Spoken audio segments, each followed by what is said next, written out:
విష్ణు సహస్రనామంలోని 296 దివ్యనామమైన కాంతహ గురించి తెలుసుకుందామండి. అద్భుత రూపవంతుడి, సర్వులచే ఆకర్షింపబడవాడై భగవానుడు కాంత అని కీర్తించబడినాడు.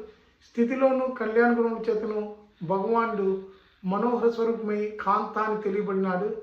సత్యం, శివం, సుందరం, ప్రశాంత స్వరూపుడి, శుభప్రదుడి భగవానుడు సుందర రూపుడు అని ఉపనిషత్తు తెలియజేసినది.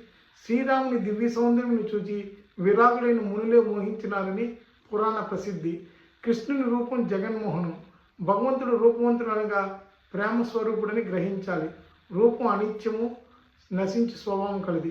ప్రేమ శాశ్వతమై పరిపూర్ణమై ఉన్నది. ప్రేమ స్వరూపమే భగవానుడు. భగవానుడే ప్రేమమయుడు కనుక